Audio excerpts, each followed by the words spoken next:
Magandang gabi sa lahat, ng tagapakinig ng libreta. Tagalog Pinoy Horror Stories. Nasa ikatlong yugto na nga tayo ng ating kwento. Dumating na nga ang araw na kailangan na, mayroon sasalo sa panggagamot ng lolo at lola ko, dahil nga sa lumilipas na ang panahon at unti-unti nang tumatanda ng husto ang aking lolo at lola. Hindi basta-basta ang pagsasali ng kanilang panggagamot dahil kung sino man ang masalinan nito ay dadaan sa pagsubok. May tinatawag sila na 13 pares.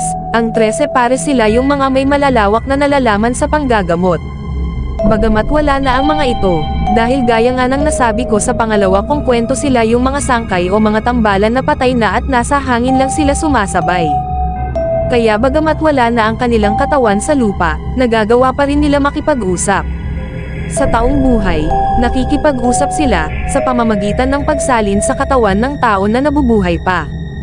At nasasabi nila, ang gusto nilang iparating, at malalaman mo na lanang napiba-iba ang sumasalin sa katawan.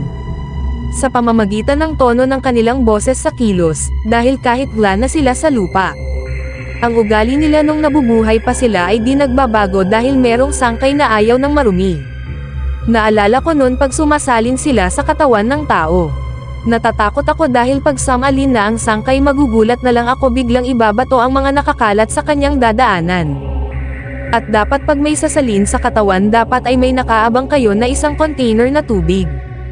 Dahil sa bawat pagpapalit ng salin sa katawan ng tao, ang tubig ang magsisilbing pa-welcome mo sa kanila. At ang husay talaga ng kanilang mga kaalaman. Pag may tao na nawawala o hinahanap sa pamamagitan ng pagtaas ng kanilang kanan kamay at ay huhulma nila ng pabilog ang kanilang palad, ang butas na mula sa kanilang palad ay nagsisilbing lagusan para makita nila kung nasaan ang taong hinahanap, at maituturo nila kung saan pupuntahan ang taong hinahanap.